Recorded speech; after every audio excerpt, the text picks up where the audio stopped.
My name is Kale Thornwick, and I work the deep manufactorums of Hive Tertius on Mordian 7th. When I tell you about love in this place, understand that I speak of something fragile and desperate, something that blooms in the spaces between patrol routes and withers under the weight of endless surveillance. This is not a story of grand romance or noble sacrifice.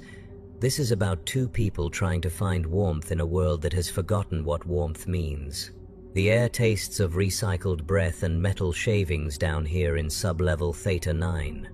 37 floors beneath the spire's gleaming facade, where the nobles play their games of politics and pleasure, we forge the bolts that hold their world together. The manufactorum floor stretches for kilometers in every direction, a maze of conveyor belts, stamping presses, and assembly stations that never sleep. The sound is constant, a rhythmic pounding that becomes the heartbeat of your existence. After 18 years of this work, I no longer hear it as noise. It is simply the sound of being alive. I first saw Mira Castellan 3 months ago during the mid-shift rotation. She moved between the quality control stations with a grace that seemed impossible in this place of grinding machinery and harsh illumination. Her dark hair was pulled back in regulation style, revealing the pale line of her neck above her work coveralls. When she looked up from her data slate, her eyes held something I had not seen in years. Not hope exactly, but a kind of quiet defiance against the crushing weight of our existence. The Imperium teaches us that love is a luxury we cannot afford. Personal attachments weaken devotion to the Emperor. They create dependencies that compromise efficiency. They breed the kind of individualistic thinking that leads to heresy. These lessons are carved into us from the moment we can walk, reinforced through daily prayer, work quotas, and the ever-present threat of re-education. Yet somehow, in defiance of all logic and safety, I found myself thinking about her during the long hours of assembly line work. Our shift begins at 400 hours, when the klaxons sound their harsh awakening call throughout the hab blocks. By 430, we are at our stations, heads bowed for the daily recitation of the litany of work. In toil we find purpose. We chant in unison, our voices echoing off the metal ceiling. In purpose we find the Emperor's will. In the Emperor's will we find our salvation. The words taste like ash in my mouth, but they are necessary. The servo skulls that drift above us record everything, their mechanical eyes scanning for signs of insufficient devotion. Mira works Station Gamma 7, checking bolt tolerances and recording variance reports. Her supervisor is a grizzled woman named Overseer Valdris, who earned her position through 40 years of flawless service and an absolute dedication to Imperial doctrine. Valdris watches her workers with the intensity of a hunting hawk, noting every pause, every glance, every moment of potential inefficiency. Under her gaze, conversation is minimal and always focused on work. But there are moments, brief spaces between the supervisory rounds when words can be exchanged. During one such moment, as I delivered a crate of finished bolt heads to her station, Mira looked up from her cogitator screen and spoke. "The tolerance variances have been increasing," she said, her voice barely audible over the machinery. "Batch 77 Alpha shows microfractures in the threading." I nodded, understanding immediately. This was not about bolt tolerances. This was about us. About the careful distance we maintained, the professional facade that barely concealed something deeper. The microfractures she spoke of were in ourselves, the tiny breaks in our conditioning that allowed forbidden thoughts to take root. "I'll check the stamping pressure settings," I replied, meeting her eyes for just a moment. After shift ends. Those words carried weight beyond their surface, meaning after shift meant the brief window of semi-freedom before mandatory rest cycle. It meant navigating the curfew patrols and surveillance networks that monitored every movement through the hab blocks. It meant finding ways to exist as something more than productive units in the Emperor's grand machine. The curfew begins at 2,200 hours and lasts until 400. During these 6 hours, movement through the hive is restricted to essential personnel only. Workers returning from late shifts, maintenance crews, and the ever-present Adeptus Arbites patrols. The streets between the manufacturums and residential blocks become canyon-like spaces filled with shadows and the distant hum of atmospheric processors. Lumen strips provide pools of sickly yellow light every 50 meters, creating a checkerboard of visibility and darkness. To meet someone during curfew hours requires careful planning. The patrol routes follow predictable patterns, timed to ensure complete coverage while maintaining efficiency. The Arbites move in pairs, their carapace armor gleaming under the artificial lighting, shock mauls hanging ready at their belts. They are not cruel, these enforcers, merely thorough. They understand that order requires constant vigilance, that even the smallest deviation from protocol can lead to chaos. But patterns can be learned, timing can be memorized, and love, it seems, makes people willing to take extraordinary risks. The drinking establishment I chose was called the Rust Crown, located in a converted storage bay 3 levels down from my HAB unit. It was not officially a bar, as recreational alcohol consumption required permits that were rarely granted to manufacturing personnel. Instead, it existed in the gray space of imperial bureaucracy, technically classified as a nutritional supplement dispensary that happened to serve fermented grain beverages alongside the mandatory protein rations. The proprietor was an ancient man called Jorik, who had lost his left arm in a plasma conduit explosion 20 years earlier. The mechanical replacement that clicked and whirred when he moved was a masterwork of mechanicus engineering, all brass fittings and exposed servo motors. He had served as a tech adept before his injury forced him into civilian life, and he understood the careful balance between following regulations and allowing people the small comforts that made existence bearable. "The usual Thornwick?" he asked when I arrived at 2,147 hours, 13 minutes before curfew began. His mechanical fingers clinked against the metal surface of the bar as he reached for a bottle of something that might generously be called ale. "2," I said quietly. "I'm expecting someone." Jorik's human eye studied me for a long moment. The mechanical one, a red lens set into his scarred socket, whirred softly as it focused. Expecting someone during curfew hours was dangerous. It implied planning, coordination, the kind of personal relationships that drew unwanted attention. "The temperature control has been irregular lately," Jorik said finally, filling 2 ceramic cups with the pale liquid. "People have been coming in to warm up. Nothing unusual about that." I nodded, understanding. If questioned, we were simply 2 workers seeking shelter from the artificially regulated atmosphere. Random encounters, not planned meetings. The distinction was subtle but legally significant. Mira arrived 17 minutes after curfew began. I heard her footsteps on the metal grating outside before the door cycled open, admitting a swirl of recycled air and the distant sound of machinery. She moved quickly, her regulation work boots making soft clicking sounds against the floor. Her eyes swept the dimly lit space before settling on me, and something in her expression relaxed. "The heating in HAB Block 7 is malfunctioning again," she said, loud enough for Jorik to hear. Then quieter, "I thought I might not make it. There's an extra patrol on level 15 tonight." I pushed the second cup toward her, noting the slight tremor in her hands as she lifted it. The fermented grain brew was bitter and thin, but it was warm, and warmth was a precious commodity in the deep levels of the hive.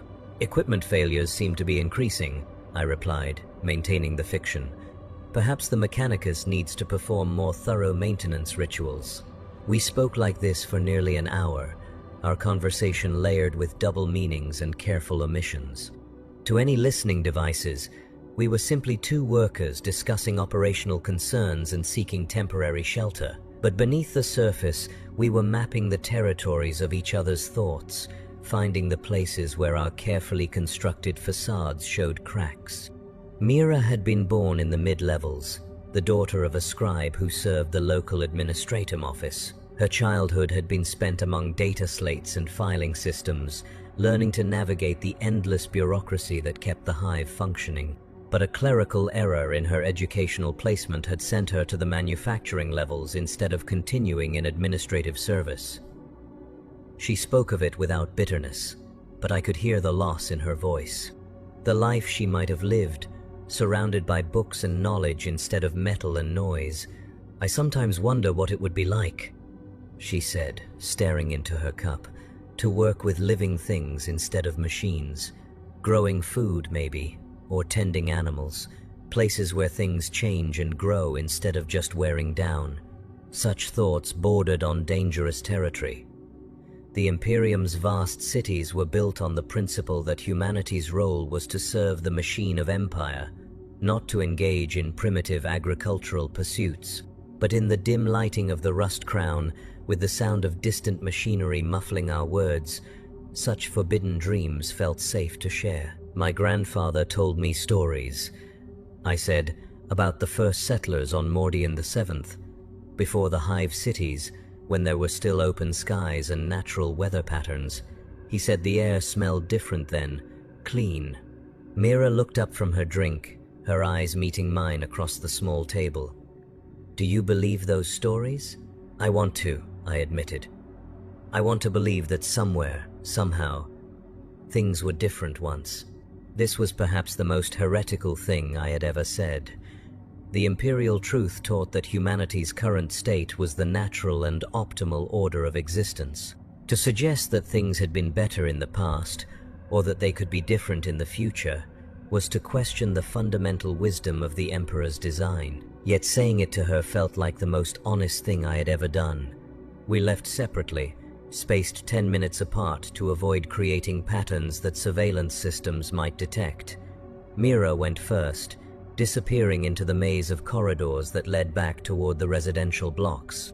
I waited, counting my heartbeats, before following a different route that would take me through 3 separate security checkpoints on the way to my HAB unit. The patrols were routine that night. At checkpoint Delta 7, an Arbeits enforcer scanned my work identification and recorded my biometric data. His partner, a woman with the scarred hands of a veteran, asked standard questions about my destination and purpose for being outside during curfew hours. Nutritional supplement dispensary, I replied, showing the receipt Jorik had provided. Regulation compliance for metabolic requirements. The enforcer studied the receipt with professional thoroughness. The rust crown was registered with the appropriate authorities, its inventory properly catalogued and taxed. Workers were permitted to seek additional nutrition if their shift schedules created metabolic imbalances. Everything was in order, documented, accounted for. Proceed to your designated residential area, the enforcer said, returning my identification. Report any unusual activity to the nearest patrol unit. For the Emperor, I replied, giving the proper response. For the Emperor, she echoed, already turning her attention to the next checkpoint. My HAB unit was a standard arrangement, 3 meters by 4 meters, with a sleeping alcove, basic sanitation facility, and small preparation area for food rations. The walls were painted in regulation gray, marked only by a standard Imperial Aquila and a data screen that provided shift schedules and administrative announcements.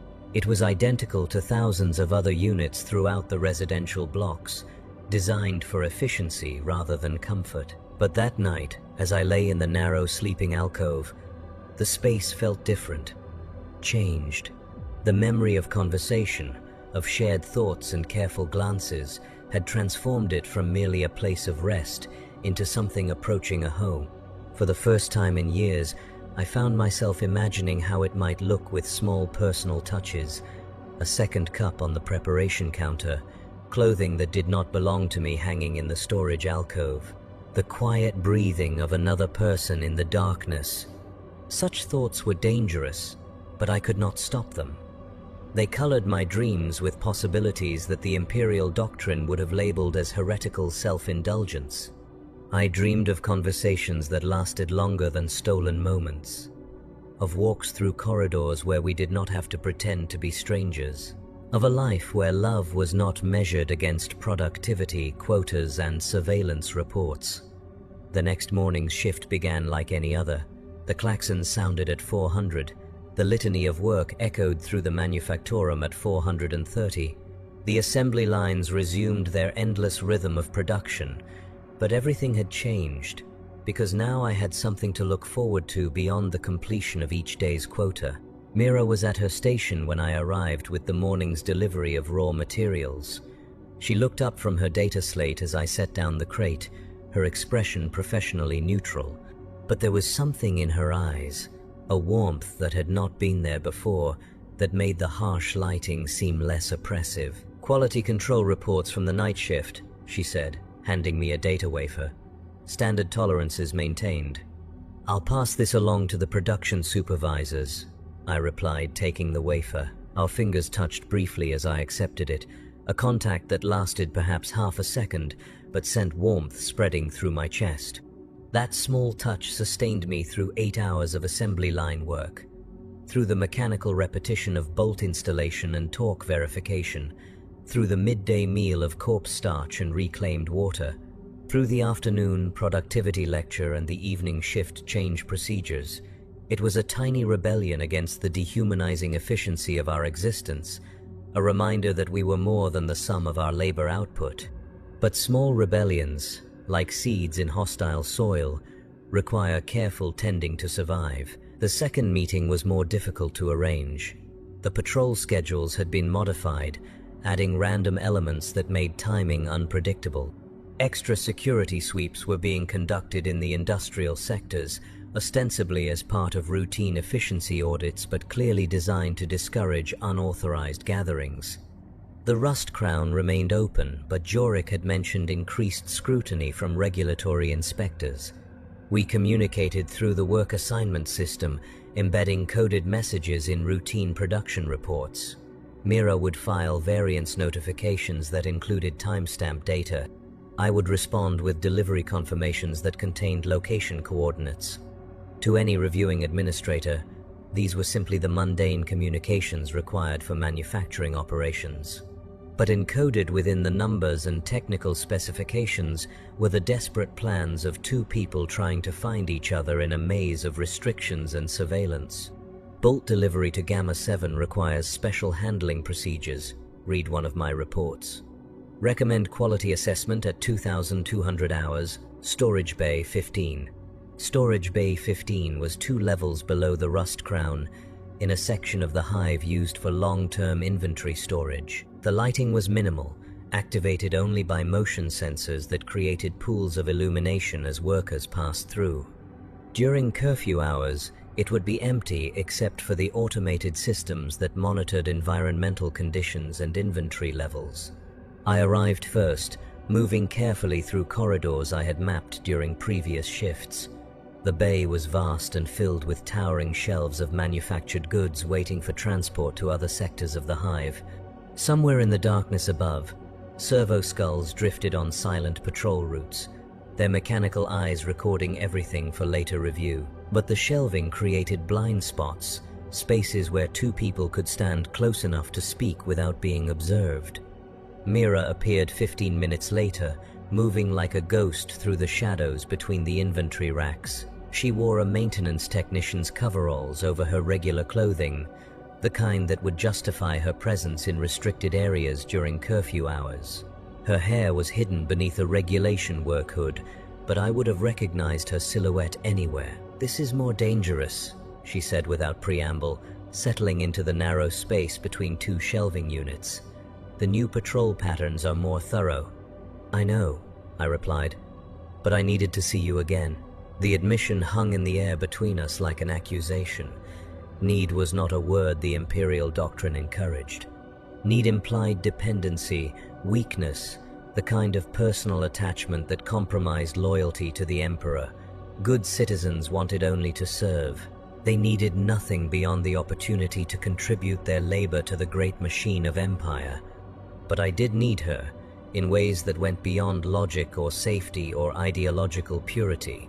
I needed the sound of her voice, the way she looked at the world with eyes that refused to accept that grinding efficiency was the only way to exist. I needed the proof she represented that somewhere beneath the layers of conditioning and control, humanity still survived. "I've been thinking about what you said," Mira continued, her voice barely above a whisper, "about your grandfather's stories, about how things used to be." "Those were just stories," I said automatically. "Imperial doctrine teaches us that the current order is optimal for humanity's survival. But what if it's not?" The words came out in a rush, as if she had been holding them back for days.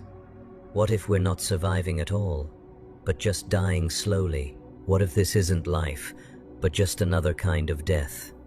Such questions were not merely heretical, they were dangerous to even think. The Imperium's vast surveillance networks monitored not just actions but thoughts, attitudes, the subtle patterns of behavior that indicated ideological contamination.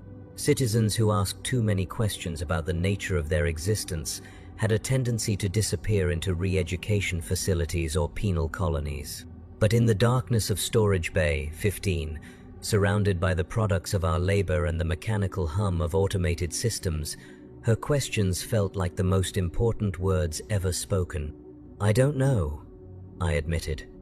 "I don't know if things could be different, but I know that when I'm with you, everything feels more real, more alive, like there's something worth preserving in all of this." She moved closer, and I could feel the warmth of her body in the cool air of the storage bay. "Is that enough? Just feeling alive for stolen moments between shifts?" "It has to be," I said. "It's all we have." We stood there in the shadow of the inventory shelves, two small figures dwarfed by the immensity of the hive around us. Above, the servo skulls continued their endless patrol. Beyond the bay walls, millions of people slept in identical hab units, preparing for another day of identical labor. The great machine of the Imperium ground forward, transforming human lives into resources, dreams into productivity, statistics, love into efficiency metrics. But for a few precious minutes, we were more than components in that machine. We were Kale and Mira, two people who had found each other across the vast loneliness of existence and chosen to risk everything for the simple act of being human together. When we parted that night, she kissed my cheek, a brief touch of lips against skin that lasted perhaps 2 seconds but changed everything. It was such a small gesture, barely worth noting in the context of the vast cruelties and endless struggles that defined life in the hive. But it was also an act of profound rebellion, a declaration that despite everything the Imperium had done to strip away our humanity, something essential remained. The third meeting never happened. I arrived at the designated location, another storage facility in the industrial sector, at the agreed time, but Mira did not come. I waited for an hour past the scheduled rendezvous, hidden among the shipping containers and automated loading equipment, before accepting that something had gone wrong. The next morning's shift brought the explanation. Overseer Valdris made an announcement to the workers at Station Gamma 7 during the morning productivity briefing. Mira Castellan had been selected for enhanced screening as part of routine loyalty assessments. She would be temporarily reassigned to different duties while the evaluation was conducted. Enhanced screening. The word sent ice through my veins. Enhanced screening was the bureaucratic euphemism for the process that evaluated citizens whose loyalty scores had dropped below acceptable thresholds. It involved intensive interviews, psychological testing, review of personal associations, and analysis of behavior patterns. Citizens who passed the screening returned to their duties with improved loyalty ratings and enhanced surveillance protocols. Citizens who failed simply disappeared. I maintained my composure through the work shift, performing my duties with mechanical precision while my mind raced through possibilities. Had our meetings been detected? Were the coded messages in the production reports discovered? Had someone reported suspicious behavior? Or was this simply random selection, the kind of bureaucratic lottery that occasionally claimed innocent citizens as part of the Imperium's endless hunger for control? The questions tormented me through 8 hours of assembly line work. During the midday break, I found myself staring at Station Gamma 7, now occupied by a replacement worker who processed quality control data with the same methodical efficiency but none of Mira's grace. The space felt hollow, emptied of something essential. That evening, instead of returning to my hab unit, I made my way to the Rust Crown. Jorik was behind the bar as usual, his mechanical arm clicking softly as he cleaned drinking vessels with practiced movements. He looked up when I entered, his human eye studying my face with the careful attention of someone who had survived decades in the gray spaces of Imperial society. "Rough shift?" he asked, setting a cup of fermented grain brew on the bar without being asked. "Enhanced screening," I said quietly. Someone I knew. Yorik's mechanical eye whirred as it focused on my face. Knew how well? The question was loaded with implications. Personal relationships were monitored and evaluated as part of loyalty assessments. Citizens who formed inappropriate attachments were considered security risks. If the screening process had identified my connection to Mira, I could be next for evaluation. "Work-related interactions only," I replied, giving the safe answer. "Quality control coordination." "Of course." Yorik nodded, understanding the necessary fiction. "Work relationships are important for maintaining productivity. Nothing wrong with being concerned about a colleague's welfare." We maintained the careful pretense while I drank, speaking only of work quotas and equipment maintenance issues.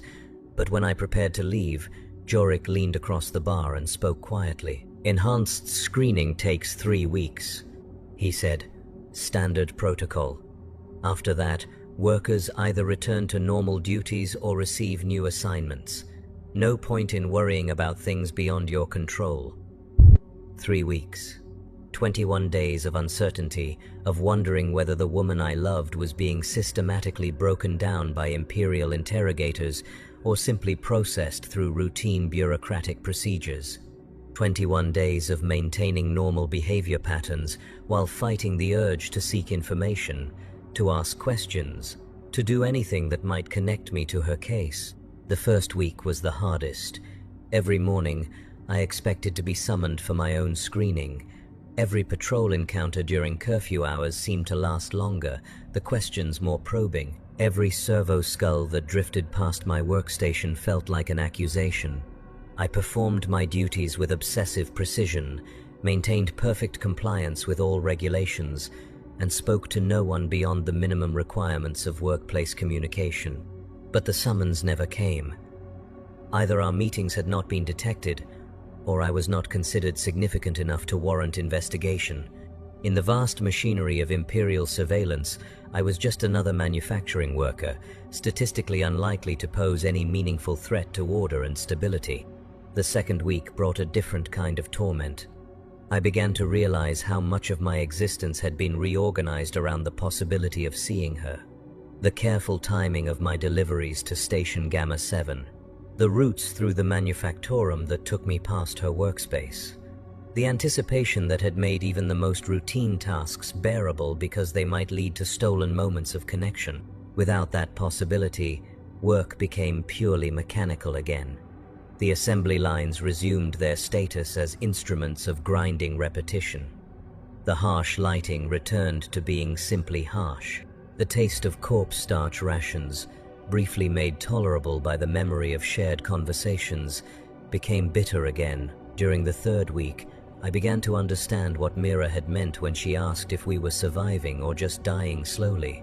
The careful elimination of hope, of connection, of anything that made existence more than mere function, was indeed a kind of death. A systematic stripping away of humanity until only productive capacity remained. But then, on the morning of the 22nd day, she was back. I arrived at Station Gamma 7 with the morning's delivery of materials and found Mira at her usual workspace, head bent over her data slate as if she had never been away. She looked up when I approached, and for a moment our eyes met across the space between us. She was changed. The warmth that had begun to bloom in her expression during our brief courtship was gone, replaced by the careful neutrality that marked citizens who had survived enhanced screening. Her movements were more precise, more mechanical. Her responses to workplace communications were exactly what regulations required, nothing more or less. "Quality control station ready to receive materials," she said, her voice flat and professional. "Materials delivered according to schedule," I replied, setting down the crate with mechanical precision. That was all. No hidden meanings in the words, no careful touches during the exchange of data wafers, no glances that suggested anything beyond strict compliance with workplace protocols. She had been returned to us, but the woman who had asked dangerous questions about the nature of existence was gone. I understand now what enhanced screening actually does. It does not simply evaluate loyalty and return citizens to their duties. It surgically removes the parts of personality that might lead to troublesome thoughts or behaviors. The process leaves the productive capacity intact while eliminating the human elements that make productivity meaningful. Mira continued to work at Station Gamma 7 for another month before receiving her new assignment. The transfer orders came through routine administrative channels, reassigning her to a manufacturing facility in Hive Secundus on the other side of the continent. Standard personnel rotation, designed to prevent the formation of the kind of local attachments that might compromise loyalty to the broader imperial structure. On her last day, I delivered materials to her station one final time. She processed the delivery with the same mechanical efficiency she had shown since her return from screening, but as I prepared to leave, she spoke. "Kyle Thornwick," she said, using my full name for the first time since the screening. "I want you to know that I remember everything." The words were spoken quietly, barely audible over the background noise of the manufactorum. To anyone monitoring our conversation, they would seem like a simple acknowledgement of our professional relationship. But I heard the deeper meaning, the message she was risking everything to convey. The screening process had not erased her memories, only her ability to act on the feelings they represented. Somewhere beneath the carefully constructed loyalty protocols, the woman who had dreamed of growing things and questioned the nature of our existence still survived. She could not express those feelings, could not allow them to influence her behavior, but she had not forgotten. "I remember too," I said, giving the only response I could. That evening, after she had cleared out her personal effects and submitted her final reports, Mira Castellan disappeared into the transport network that would carry her to her new assignment.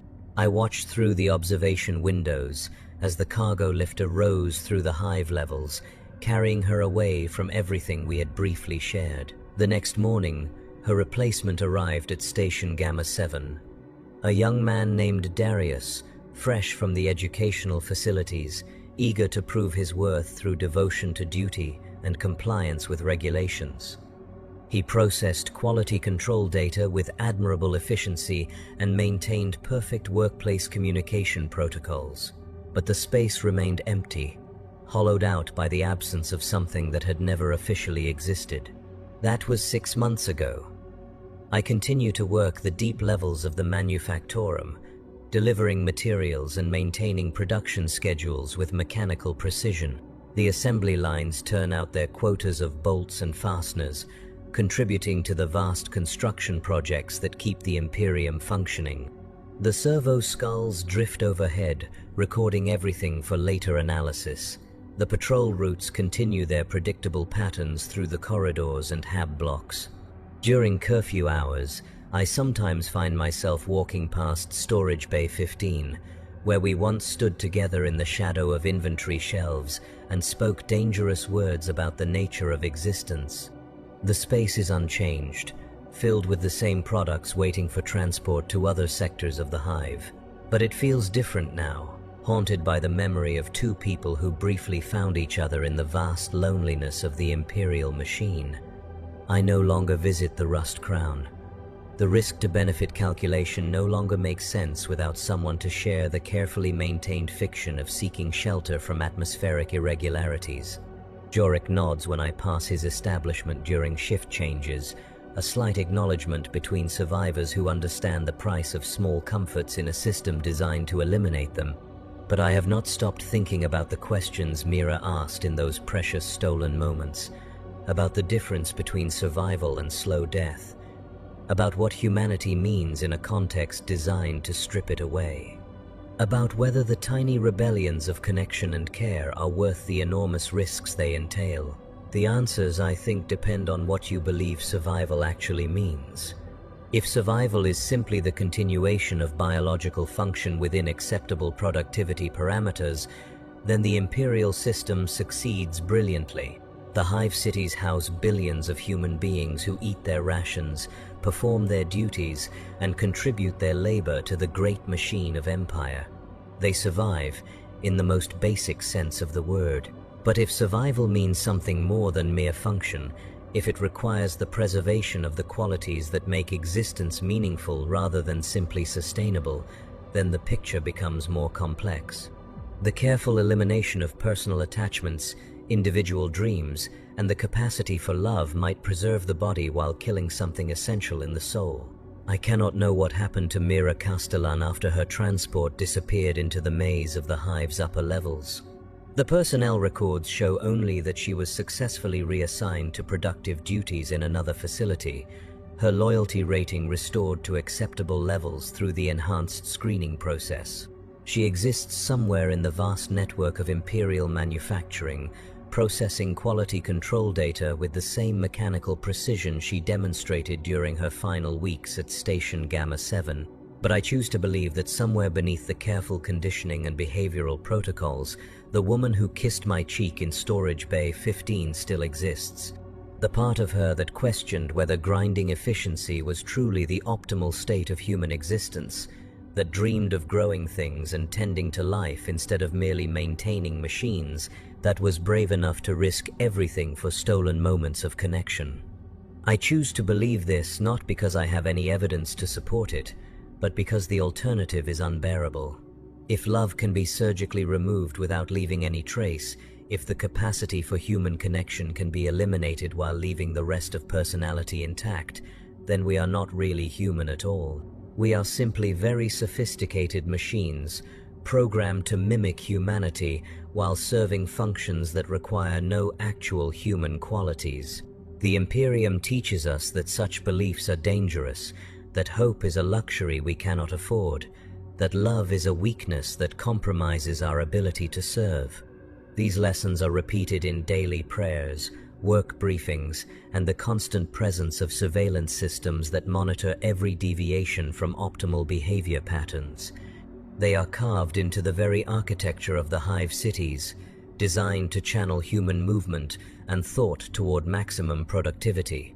But in the deep levels of the manufactorum, where the sound of machinery becomes the heartbeat of existence, and the harsh lighting makes everything look the same, small acts of rebellion continue to occur. Workers share extra rations with colleagues who are struggling. They cover for each other when productivity quotas become impossible to meet. They maintain careful friendships that provide comfort without crossing the lines that trigger enhanced screening. These are not grand gestures of defiance against the imperial system. They are tiny admissions that humanity requires more than mere function to remain meaningful. They are quiet declarations that love, in its various forms, is not a luxury but a necessity for any life worth preserving. I understand now that my relationship with Mira was never really about romance in the traditional sense. It was about the recognition of shared humanity in a context designed to eliminate such recognition. It was about the proof that even under the most oppressive conditions, people will find ways to connect, to care, to maintain the qualities that make existence more than simple survival. The fact that the system detected and eliminated that connection does not diminish its importance. If anything, the resources devoted to surveillance and control demonstrate how threatening such connections actually are to a system based on the reduction of human beings to productive functions. Love is dangerous precisely because it reminds people that they are more than the sum of their labor output. 6 months after Mira's departure, I received a message through the internal communication system. It was buried in routine administrative data, a minor adjustment to production schedules that contained an embedded timestamp code. Anyone reviewing the message would see only standard bureaucratic information, but the timestamp, decoded according to the system we had developed during our brief courtship, spelled out a simple phrase, "Still remember." She had found a way, despite the enhanced screening and geographical separation and constant surveillance, to communicate across the vast machinery of the Imperial system. The message contained no useful information, made no plans for future contact, suggested no actions that might compromise either of our positions. It was simply proof that memory survives, that the connections forged between human beings leave traces that even the most sophisticated conditioning cannot entirely eliminate. I never responded to that message. The risks were too great, and the system we had used for communication was undoubtedly being monitored more closely since her screening. But I kept the message, encoded it into my own routine reports as a meaningless variance in production data, and carried it with me through the endless cycles of shift work and mandatory rest periods. It became a kind of prayer, not to the Emperor who demanded absolute loyalty, but to the stubborn human capacity to find meaning in impossible circumstances. A reminder that even in the deepest levels of the hive, where the machinery of empire grinds human lives into resources, love continues to bloom in whatever spaces it can find.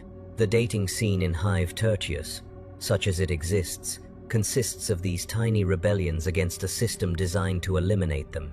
It happens in coded messages embedded in work reports, in brief touches during the exchange of materials, in shared glances that acknowledge common humanity across the mechanical precision of the assembly lines. It survives in the spaces between patrol routes, in the few minutes after curfew, when two people can stand together and speak dangerous words about the nature of existence. It is not the romance of poetry or popular fiction, with grand gestures and eternal promises. It is something smaller and more desperate, measured in seconds rather than years, sustained by memory rather than presence. But it is real, and it is human, and it represents something that the Imperium cannot entirely control despite its vast resources and sophisticated surveillance systems. Those of us who work the deep levels understand this intuitively. We know that our primary value to the system lies in our productive capacity, that we are maintained and fed and housed not for our own sake but for our contribution to the great machine of empire. We know that personal attachments are monitored and evaluated, that love is classified as a potential security risk, that the qualities that make us human are systematically eliminated whenever they interfere with efficiency. But we also know that humanity is resilient, that it finds ways to survive in the most unlikely circumstances, that it cannot be entirely reduced to mechanical function without losing something essential. We know that the tiny acts of connection and care that occur between shifts and around surveillance zones are not distractions from our real purpose, but affirmations of what our real purpose should be. The work continues. Every morning the klaxons sound their harsh awakening call. Every day we recite the litany of work with voices that echo off metal ceilings. Every shift, we perform our assigned functions with mechanical precision, while servo skulls drift overhead, recording everything for later analysis. But in the spaces between official observation, in the brief moments when the great machine of surveillance blinks or looks elsewhere, we find ways to remember that we are more than the sum of our productive capacity. We find ways to love, even when love is classified as a security risk. Yesterday, I received another message, not through the communication system this time, but physically embedded in a shipment of raw materials from Hive Secundus. A small piece of metal, identical to thousands of others in the manufacturing stream, but with microscopic scratches on its surface that formed familiar patterns when examined under magnification. The marks spelled out coordinates, not in the standard Imperial measurement system, but in the private code Mira and I had developed during our brief courtship. The numbers referenced a location in the deep storage levels, a maintenance shaft that connected the atmospheric processing systems between different sectors of the hive. I should have reported the anomaly. Standard protocol required that any irregularity in material shipments be documented and investigated. The scratches on the metal surface represented potential sabotage, unauthorized modification of Imperial resources, the kind of security breach that demanded immediate attention from the appropriate authorities. Instead, I filed a report indicating that the materials met all quality specifications and distributed them according to standard procedures. The scratched piece of metal disappeared into my personal storage, where it joined the encoded timestamp message as physical proof that human connection survives even the most sophisticated attempts to eliminate it. Tonight, after the shift ends and curfew begins, I will make my way to the coordinates specified in those microscopic scratches. I know the route by heart now, after months of mapping the patrol patterns and surveillance zones throughout the industrial sectors. I know which corridors are monitored only by automated systems, which access points require biometric authorization, which maintenance shafts connect different levels without triggering security alerts. The journey will take approximately 47 minutes, navigating through spaces designed for machinery rather than human movement. The atmospheric processing systems create a constant background hum that masks the sound of footsteps, while the service tunnels provide paths between different areas without crossing the main thoroughfares where patrols concentrate their attention. But I also know that this represents a fundamental escalation in risk. The enhanced screening process that changed Mira was not random bureaucratic selection. It was the result of accumulated surveillance data indicating suspicious behavior patterns, personal attachments that exceeded acceptable parameters, activities that suggested divided loyalty. If she has found a way to communicate despite the conditioning, if she has managed to arrange this meeting despite the geographical separation and increased monitoring, then the system has failed to achieve its primary objective. The enhanced screening process, designed to surgically remove problematic human qualities while preserving productive capacity, has not eliminated her ability to form forbidden connections. Such failure does not go unnoticed indefinitely. The vast surveillance apparatus of the Imperium is designed to detect anomalies, patterns that suggest systematic problems in the conditioning process. Citizens who demonstrate resistance to behavioral modification represent potential vectors for ideological contamination, security risks that require more aggressive intervention. By responding to her message, by making my way through the maintenance tunnels to whatever rendezvous she has arranged, I am crossing a line that cannot be uncrossed. I am moving from passive resistance to active defiance, from private thoughts to coordinated action. I am becoming exactly the kind of security threat that the system is designed to identify and eliminate. But the alternative is to accept that love can be engineered out of human existence, that the qualities that make life meaningful can be removed like defective components in a manufacturing process. The alternative is to acknowledge that we are not really human at all, just sophisticated biological machines designed to serve functions that require no actual humanity. The maintenance shaft specified in the coordinates is located 17 levels below my current position, in a section of the hive that houses the primary atmospheric recycling systems. The air is thicker there, heavy with the chemical processes that transform waste gases back into breathable atmosphere. The lighting is minimal, designed only to allow maintenance crews to navigate the essential systems. She is waiting when I arrive, standing in the narrow space between massive air filtration units that hum with constant mechanical activity. Her maintenance coveralls are authentic this time, marked with the identification codes of atmospheric systems personnel. Her hair is shorter than I remember, cut in the practical style required for technical work in confined spaces. But her eyes, when she looks up at my approach, contain something that the enhanced screening process was supposed to have eliminated forever. Not the warmth that had begun to develop during our courtship, but something deeper and more dangerous. Recognition of shared purpose, acknowledgement of mutual understanding, the kind of connection that forms between people who have seen through the comfortable lies that make existence bearable. "I wondered if you would come," she says, her voice nearly lost in the mechanical noise of the filtration systems. "I wondered if you were still capable of arranging it," I reply, settling into the narrow space beside her. "The conditioning process is not perfect," she explains. "It removes the ability to act on certain impulses, but it cannot eliminate the impulses themselves. They remain, buried beneath layers of behavioral modification, surfacing in dreams and unguarded moments." "That sounds like a kind of torture." "It is," she agrees. But it is also proof that some things cannot be entirely destroyed, even by the most sophisticated techniques. The part of me that loves you still exists. It simply cannot express itself through normal channels. We stand together in the shadow of the atmospheric processing equipment, two people who have been systematically stripped of the right to human connection, but who have found each other anyway. Around us, the great machinery of the hive continues its endless cycle of production and control, transforming raw materials into useful products, human lives into productive functions, love into security risks. What happens now? I ask.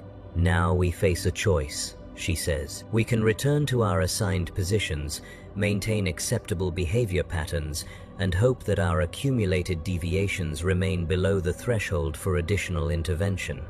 We can preserve our physical existence by accepting the elimination of everything that makes that existence meaningful. Or we can acknowledge that some things are worth more than survival, that love, even when it is classified as dangerous, represents something essential about what human beings are supposed to be.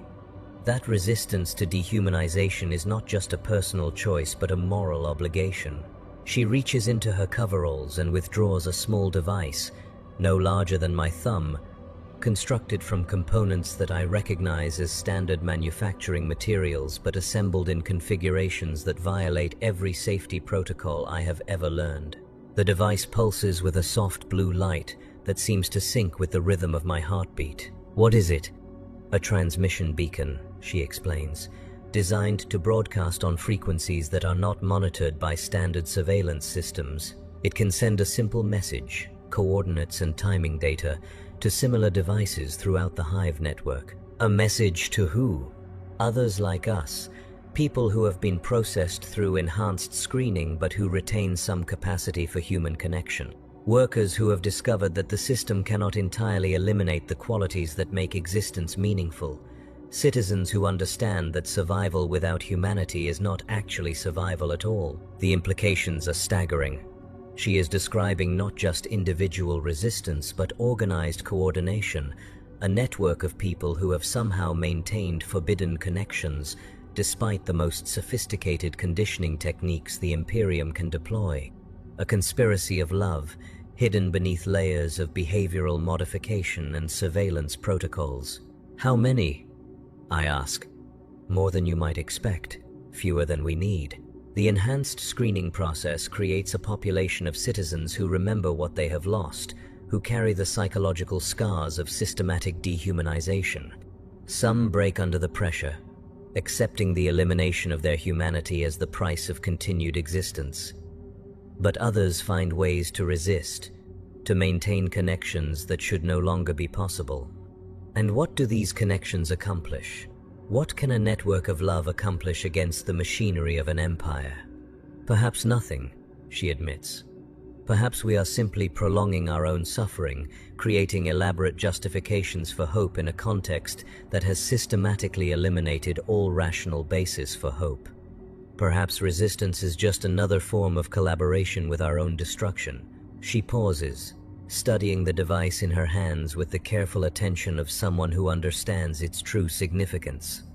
But perhaps the act of resistance itself matters more than its practical consequences. Perhaps the preservation of human connection, even in impossible circumstances, represents something valuable regardless of whether it achieves any strategic objectives.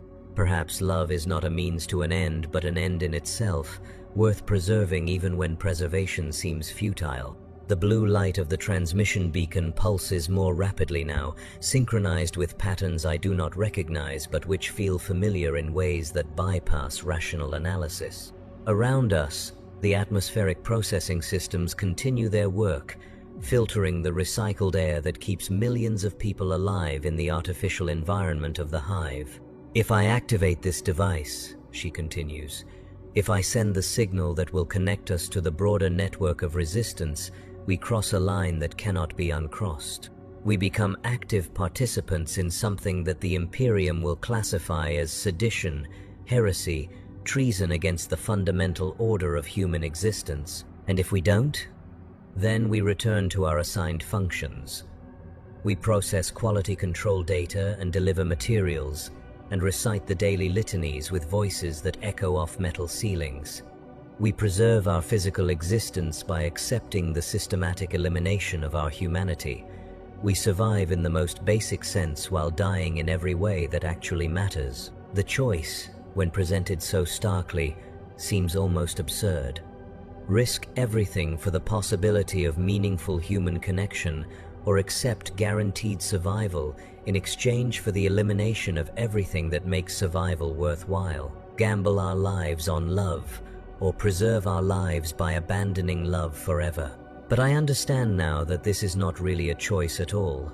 It is simply the revelation of choices we made long ago, perhaps without fully understanding their implications. The choice to value something beyond mere function. The choice to believe that human beings are more than sophisticated biological machines. The choice to love, even when love is classified as dangerous. Activate it, I say. She looks at me for a long moment, searching my face for something I cannot name. Then she presses a small control surface on the device, and the blue light shifts to a steady red glow that seems to fill the entire space between the filtration units. For perhaps 30 seconds, nothing happens. The transmission beacon continues to glow, the atmospheric processors continue their mechanical humming, the surveillance systems continue their endless monitoring of every space in the hive where human beings might gather. Then, somewhere in the distance, other lights begin to answer. Not visible lights, but patterns in the electronic systems that govern the hive's infrastructure.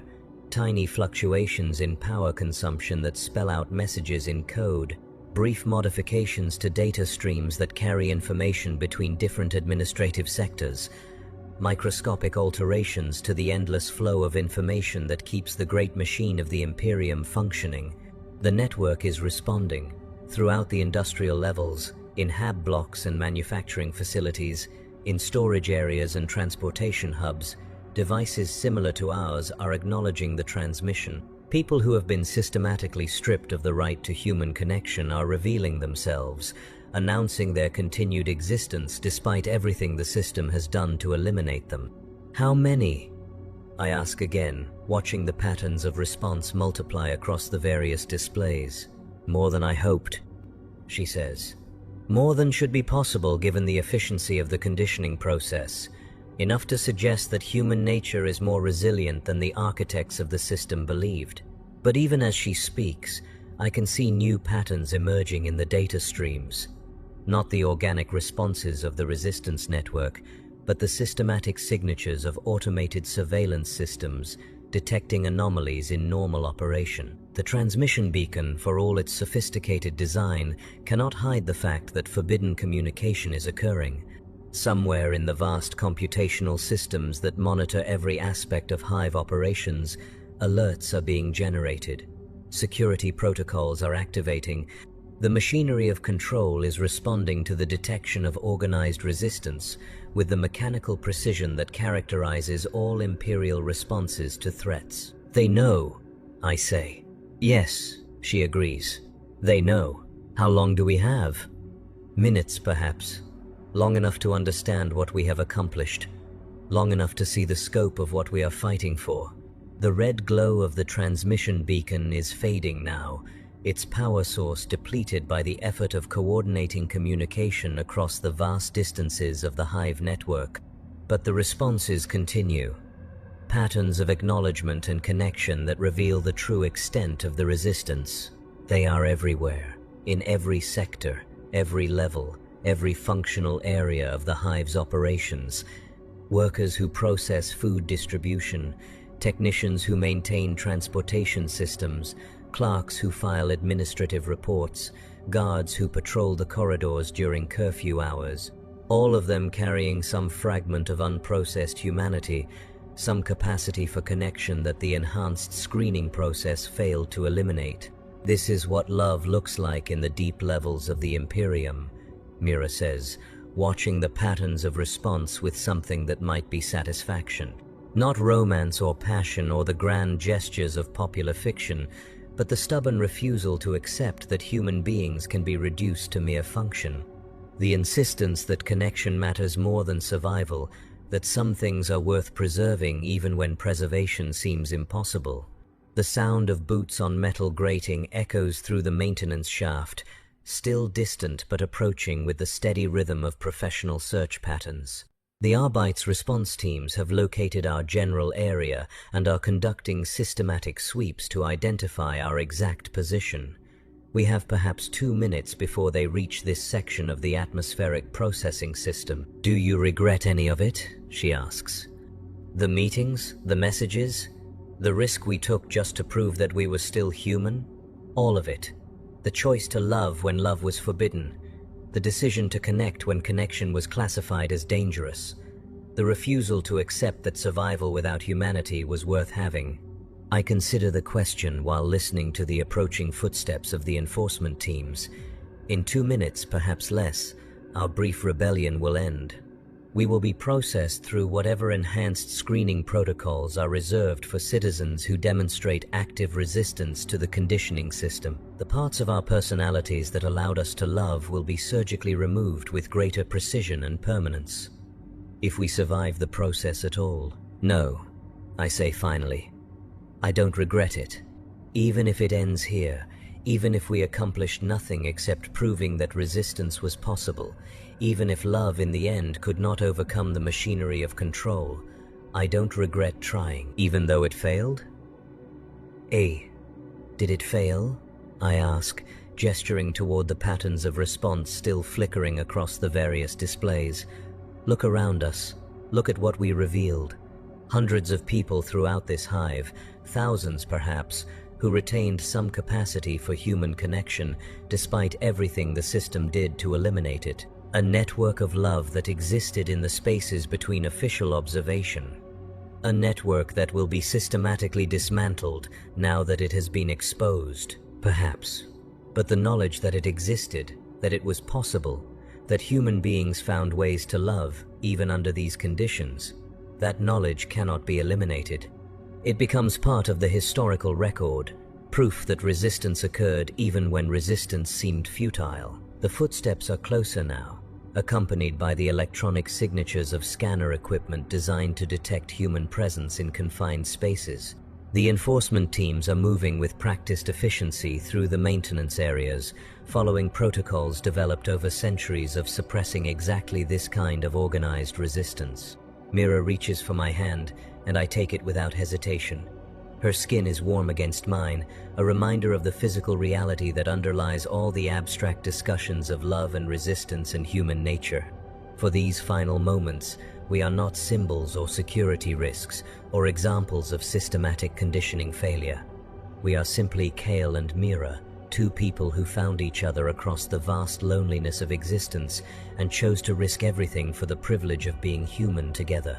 "I love you," she says, speaking the words that the enhanced screening process was designed to make impossible. "I love you too," I reply, understanding that this may be the last time either of us will be capable of such feelings. The enforcement teams are at the entrance to our section now, their scanner equipment painting our position with targeting data. In seconds, they will breach the narrow space between the filtration units, and our brief rebellion will end. We will be separated, processed, systematically stripped of the qualities that made this moment possible. But for now, in these final seconds, we exist as proof that some things cannot be entirely eliminated even by the most sophisticated systems of control. We exist as evidence that love survives in whatever spaces it can find, that human connection transcends the machinery designed to prevent it, that resistance is possible even when victory is not. The red glow of the transmission beacon fades to nothing, its message delivered and its power exhausted. Around us, the great atmospheric processing systems continue their endless work, filtering the recycled air that keeps the hive alive. Above us, millions of people sleep in their identical HAB units, preparing for another day of identical labor in service to the great machine of empire. But somewhere in that vast network of human lives, the knowledge remains. The understanding that resistance occurred, that love survived, that human beings found ways to connect even when connection was forbidden. The memory of what we accomplished here, in this narrow space between machines, in these stolen moments before the enforcement teams arrived. Perhaps that is enough. Perhaps the preservation of that knowledge, that possibility, that proof of human resilience, justifies the risks we took and the price we will pay. Perhaps love does not need to triumph to be worthwhile, does not need to overcome the machinery of control to serve its essential purpose of reminding us what we are fighting to preserve. The footsteps have stopped. The scanner equipment has completed its analysis. The enforcement teams are preparing to breach our position with the mechanical precision that characterizes all Imperial responses to resistance. In these final moments, I understand what Mira meant when she said that some things are worth preserving even when preservation seems impossible. Love is not valuable because it achieves strategic objectives or because it leads to happy endings or because it triumphs over adversity. Love is valuable because it represents the irreducible core of what human beings are supposed to be, the quality that makes existence meaningful rather than simply functional. The enforcement teams breach the narrow space between the filtration units, their weapons trained on our position with professional competence. Their armor gleams under the minimal lighting of the maintenance area, marked with the symbols of Imperial authority and absolute obedience to order. But they arrive too late to prevent what has already been accomplished. They arrive too late to stop the transmission that has already been sent, the network that has already been revealed, the proof that has already been established. They arrive to find two people holding hands in the shadow of atmospheric processing equipment, two small figures dwarfed by the mechanical immensity of the systems that keep the hive alive. Two people who chose to love when love was forbidden, who chose to connect when connection was dangerous, who chose to remain human when humanity was classified as a security risk. The enforcement teams see only the violation of protocols, the breach of security that requires correction. They see the failure of conditioning systems, the breakdown of surveillance networks, the kind of systematic problem that demands immediate response. They do not see the victory that we have already achieved, simply by existing in this moment, as proof that the human capacity for love transcends any system designed to eliminate it.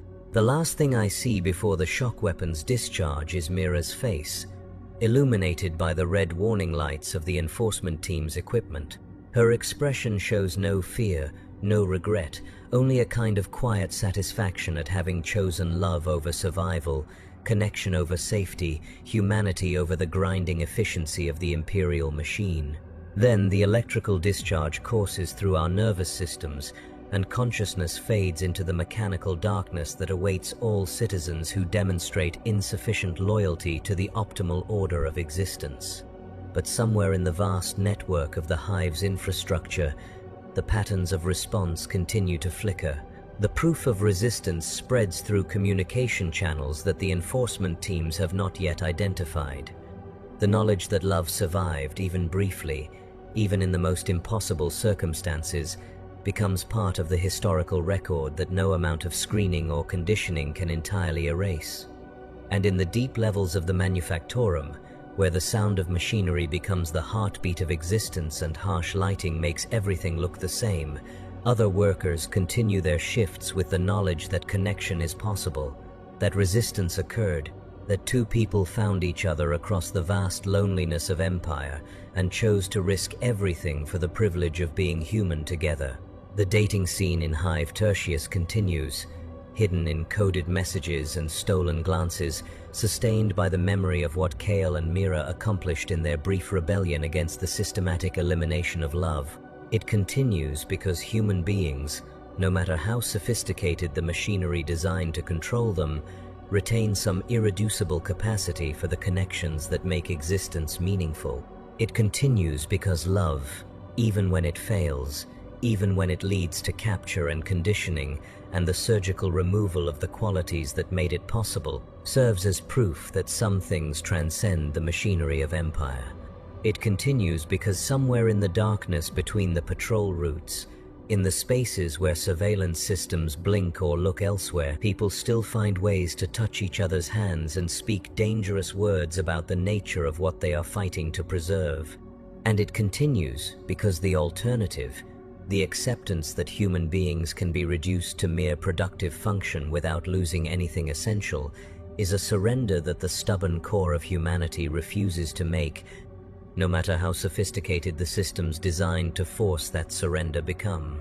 In the end, perhaps that is what love means in the deep levels of the Imperium. Not victory over the forces of control, not triumph over the machinery of dehumanization, but the simple, stubborn, impossibly dangerous insistence that connection matters more than survival, that some things are worth preserving even when preservation costs everything, that human beings are more than the sum of their productive capacity. The enforcement teams complete their sweep of the maintenance area, cataloging evidence and preparing reports that will justify enhanced security protocols throughout the affected sectors. The atmospheric processing systems resume their normal operational parameters, filtering the air that keeps millions of people alive in the artificial environment of the hive. And somewhere in the vast darkness between the levels, in spaces too small and too dangerous for official observation, the dating scene continues. Hidden, desperate, sustained by memory and hope and the knowledge that resistance, even when it fails, proves that some things cannot be entirely eliminated by any system designed to control them. Because in the end, love survives not because it is strong, but because it is necessary. Not because it triumphs, but because without it, survival becomes indistinguishable from death. Not because it conquers the machinery of empire, but because it reminds us, in stolen moments between the patrol routes, what we are fighting to remain.